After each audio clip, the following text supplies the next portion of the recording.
Okay guys, welcome back to the channel, and we now have the Coquette D5 in GTS line. Might be the last Coquette we get, and how many Coquettes have there been in these updates? $1.7 million, and we're going to test it up against the Coquette D10, and also the best sports car vehicle, the Banshee GTS.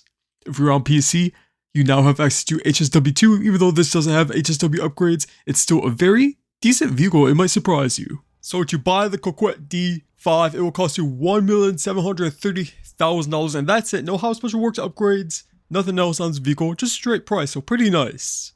But it does have Amani tech, so you do get the missile lock-on jammer and the RC remote features.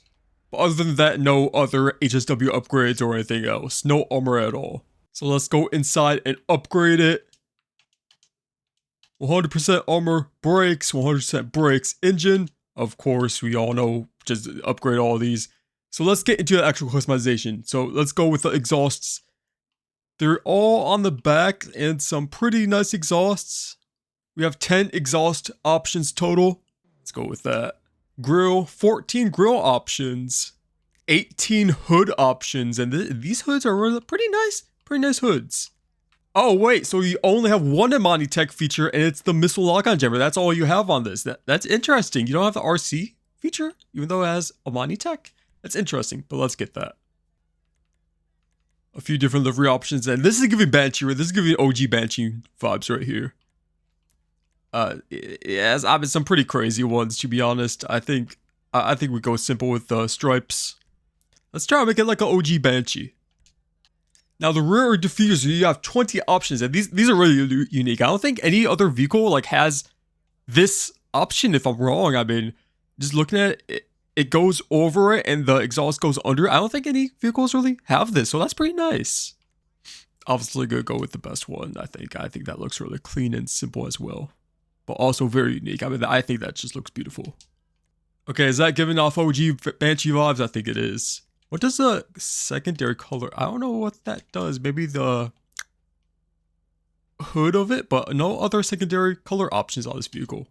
20 skirt options. Hopefully there's some stuff interesting here too.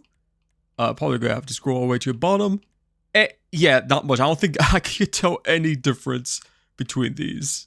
So there's 21 different options for these. Let's see what we have.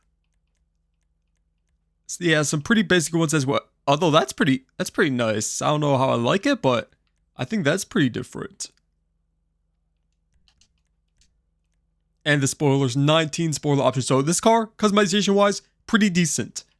A lot of the options are the same, but spoilers are all pretty good. Definitely the back bumper, that is amazing. I love that. I'm surprised we didn't get any other roof options though. Is this just a repaint of the LG spoiler? I think it is. I'm thinking this. Go with the GT wing. Lower that suspension all the way. Transmission all the way. Turbo. Yes. The wheels. Now the stock wheels, obviously it's going to be a little 2005-ish style. Can we change the color though? Nope. Still on the 9th version of the game. We can't change the color. I'm just thinking we black out like always. What do you guys think? There we go. Tint out those windows a little bit, and that's all we have. No roof options. You can't take off the roof. You can't change the color of the roof, I don't believe. So that's very interesting that they totally forgot about the roof. But other than that, this car, it looks pretty nice. Good to see an update to this car. Here we go. Showcase it in the night to start off with the moon theory in the background. But yeah, this car, oh, just listen to how it sounds.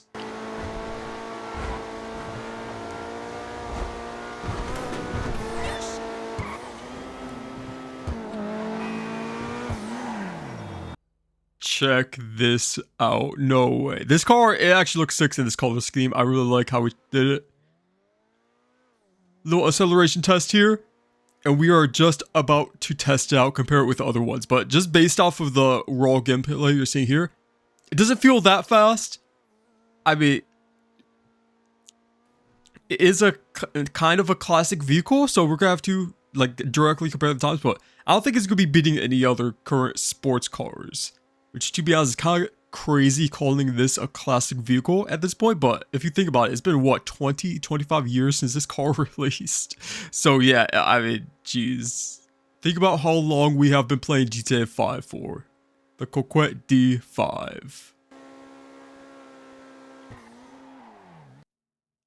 So not counting the HSW vehicles, this is the order for the best top speed sports cars. You have Banshee GTS at 138 miles per hour, Pariah at 136, Itali RSX at 134, Itali GTO Stinger TT at 132, and the Corsita at 131, and the Coquette D10 at 130.5 miles per hour. So it's probably not going to be the Coquette D10 if I'm just looking at this list right here. So let's see how it is. I think a good spot to put this vehicle is with the Coquette D10 because it's $200,000 more than it. Also being ordered too, so that'll be interesting to compare these two. 130.5. Let's try a speedometer for you guys, and here we go. And we are using this because in the city streets it's very different than just in the stunt race on a flat surface. It's very different. You have the bumps. The bumps actually do impact you. Come on, how fast are we gonna go? I think it's 130.5 we gotta beat. So we're actually getting up there. Hold on. 130. It just went down a little bit.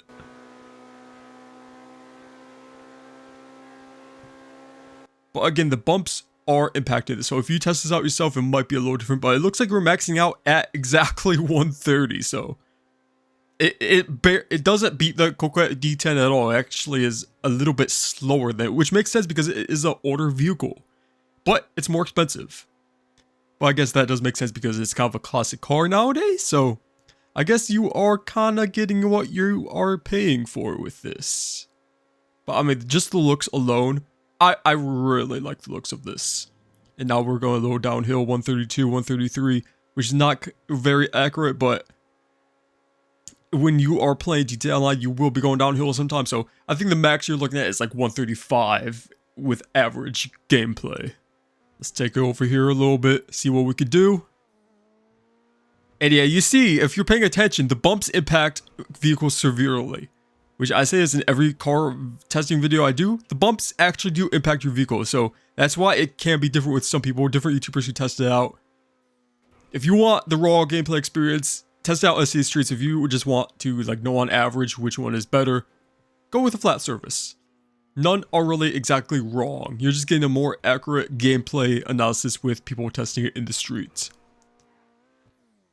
Okay. And let's just compare that with Banshee GTS, the best vehicle, non-HSW and HSW. This is how OP the Banshee GTS actually is. Acceleration, much better. You're not going to be beating this car, probably anytime soon. I think this is going to be like the final best sports vehicle until Rockstar's final DLC, which they're probably going to be like, hey, give them the craziest vehicles we've ever released. But as you see here, already get to 135 on a pretty flat surface, 136. Yeah, you're going pretty fast with this. So I don't think any vehicle will really beat this, but for a new Coquette, that's pretty good. On the level of the Coquette D10, the Coquette D10 is a bad vehicle at all. Still very good. But the Banshee GTS just beats out any other vehicle, even a supercar vehicles. That's how crazy this vehicle is.